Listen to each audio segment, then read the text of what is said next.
Berarti dalilnya sudah di hadapan dia, tapi Allah tutup hatinya untuk memahami itu. Coba dibuka deh, ya. Buka, dengarkan, buka hati, buka pikiran. Gak ada tuh, gak ada itu di mata ente, gak ada, ya. Di dalil ada.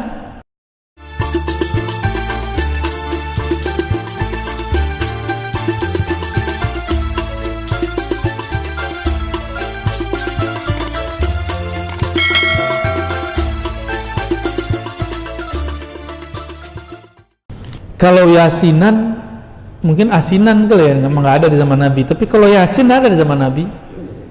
Yasin itu Quran nggak, Pak?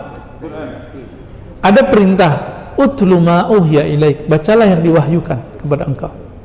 Yasin Quran nggak? Salah nggak kita baca yasin? Oh, nanti dijawab. Oh, cara seperti ini tidak ada di zaman Nabi. Emang yakin dia nggak ada di zaman Nabi? Ya. Ayatnya kan jelas, ya. Yatluna ayatihi haqqa tilawati. Surah Al-Baqarah itu. Mereka, kalimatnya mereka membaca ayatnya sebenar-benar membacanya. Kalimatnya pakai mereka, jamaah. Lalu di hadis Imam Muslim dikatakan ma min qaumin yajtami' fi majlisin, ya, atau fi maq'adin, tidaklah satu kaum duduk di satu majlis. Ngapain mereka? Yatluna ayatillah, membaca ayat-ayat Allah. Saya mau tanya, Yasin ayat Allah apa ayat setan? Kalau saya ngumpul baca Yasin, masuk hadis itu enggak? Saya ngumpul baca Tabarak, masuk enggak? Ngumpul baca Al-Kahf, masuk enggak? Mereka akan ngomong, kenapa Yasin mulu enggak yang lain? Emang salah? Baca kitab Al-Azkar An-Nawawiyah. Imam Nawawi menulis satu bab, kebolehan melebihkan satu ayat di atas ayat-ayat yang lain. Kita hobi gitu, itu boleh. Tafdil, ya, tafdil surah ala suwarin, ayat ala ayatin, itu boleh dan disunnahkan. Di masa sahabat Rasulullah ada yang setiap rakaat dia baca kulhu. Coba di sini ada, Pak, bubar masjid ini. Wah, ustadznya nggak kreatif, kulhu mulu. Ya, ditanya, ente kok kulhu mulu? Jawabannya, Pak, di dalamnya ada nama Allah, sifat Allah, aku suka membacanya. Jadi dia melebihkan satu ayat, bahkan diulang-ulang. Nabi mengulang-ulang, ya, surah Al-Maidah, in tu'adzibuhum fa innahum ibaduh. Nabi ulang-ulang sampai pagi. Jadi Nabi sampai di ayat itu diulang, nggak berhenti. Maka boleh tikraril ayat, mengulang-ulang ayat untuk wiridan itu boleh. Ini dalil wiridan, boleh ngulang-ulang ayat, ngulang-ulang satu surat, boleh. Kembali kita ulangin. Lafaznya pertamanya apa? Yatluna ayatillah, membaca ayat Allah. Hadis riwayat Imam Muslim. Wa yatadzakaruna bainahum, di satu riwayat mereka saling muzakarah. Tapi di versi riwayat kedua, masih riwayat Imam Muslim dan imam-imam yang lain, bukan yatluna ayatillah, yadhkurunallah, mereka mengingat Allah. Bapak kalau yasinan baca ini enggak? Subhanallah bihamdihi subhanallahil azim, itu zikir bukan? Zikir atau mengumpat? Zikir atau mengumpat tuh? Bid'ah atau sunnah itu? Sunnah. Sederhana tuh. Berarti dalilnya sudah di hadapan dia, tapi Allah tutup hatinya untuk memahami itu. Coba dibuka deh, ya. Buka, dengarkan, buka hati, buka pikiran. Gak ada tuh, gak ada itu di mata ente, gak ada, ya. Di dalil ada. Orang-orang seperti ini kadang-kadang harus kita kasih disuapin, Pak. Begitu lafaznya. Berarti ada nggak di zaman Nabi? Ada tuh lafaz hadisnya. Ada nggak sahabat melakukan? Banyak. Dalil yang digunakan untuk membid'ahkannya, dalilnya tidak sampai derajat sahih. Riwayat Darimi dan bukan hadis Nabi. Bertentangan dengan hadis riwayat Muslim dari Muawiyah. Nih, mereka sering pakai, inilah kita lihat sesuai sama nafsunya, hadis nggak sahih disahihkan, hadisnya cuma hasan, Pak, karena bertentangan dengan hadis yang sahih dia jadi syadz, bahkan bukan syadz lagi, mungkar jadinya. Kita sebutkan dulu riwayat yang sahihnya. Satu kali Nabi SAW, ini Muawiyah cerita, masuk ke masjid. Nabi nggak pernah ngajarin mereka. Di masjid ada orang baca Subhanallah bihamdi, Alhamdulillah, begitu mereka berzikir tuh, bareng-bareng mereka zikir. Ketika masuk masjid, Nabi waktu di rumah dapat wahyu, dapat kabar dari langit.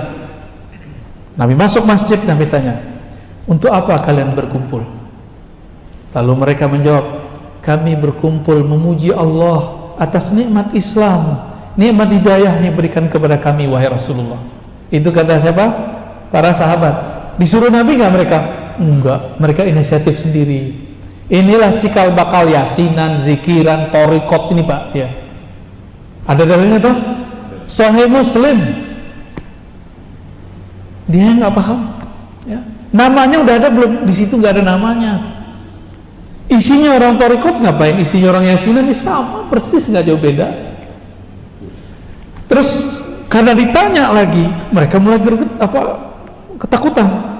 Ditanya yang ketiga kali, mereka kemudian tambah takut disalahkan Nabi dan bid'ah. Apa kata Nabi? Wahai sahabatku, aku bertanya begini bukanlah tuhmah, menuduh kalian. Aku bertanya begini karena ja'ani Jibril, datang kepadaku Jibril, malaikat paling mulia di langit, mengabarkan kepadaku, innallaha yubahi bikumul malaika, hai orang-orang yang berkumpul berzikir menyebut nama Allah, Allah berbangga menyebut nama kalian di langit sana. Lanjutkan itu, Pak, ya. Hadis sahih riwayat Imam Muslim. Adapun yang dipakai untuk membid'ahkan zikir berjamaah dan memimpin zikir, itu riwayat Imam Darimi, temannya Bukhari, tapi tidak sampai derajat sahih. Sunan Darimi, pernah belajar nggak? Nggak pernah belajar ya? Baru denger ya? Darimi, bukan Udaromi, Pak, itu orang Padang. Darimi, Sunan Darimi 1 jilid.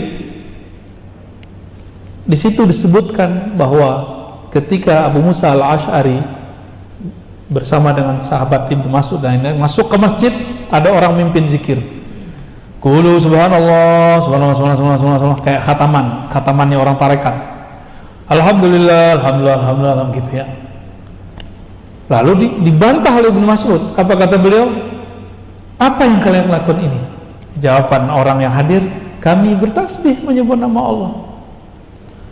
Ditegurlah oleh Ibnu Mas'ud, Abu Musa al-Ash'ari, betapa banyak amal yang baik, la yusibah, betapa banyak orang pengen kebaikan tapi la yanalah, la yusibah, dia tidak mendapatkannya. Lalu orang-orang ini di masa depan menjadi khawarij. Itu diriwayat hadisnya. Gak mungkin dong, bapak ini jadi khawarij, Pak, jadi teroris. Orang-orang kayak gini gak jadi teroris. Gak mungkin ya. Hadis ini kita cek riwayatnya, saya cek, oh sampai derajat hasan, tidak sampai derajat sahih. Ya, beberapa ulama mendhaifkan, saya tidak sampai, saya sampai hasan. Hadis ini bertentangan nggak dengan hadis pertama? Bertentangan ya. Yang pertama menganjurkan, membiarkan, ya nggak? Yang kedua membatalkan, melarang. Yang pertama Nabi, yang kedua sahabi. Lebih kuat mana sahabat dan Nabi? Tapi saya mau nanya, mungkinkah sahabat bertentangan sama Nabi? Gak mungkin, berarti ada permasalahan di riwayat ini, riwayat yang kedua. Jika ada hadis sahih bertentangan dengan hadis yang lebih sahih, disebut hadis ini syadz, aneh. Yang ini disebut mahfuz, terjaga. Ini gak sampai derajat sahih, cuma hasan, bagus. Bertentangan dengan riwayat yang lebih hasan, dia sahih. Maka ini bisa kalau disebut syadz atau disebut munkar. Jadi jangan lagi lah pakai riwayat begitu ya, lagu lama itu.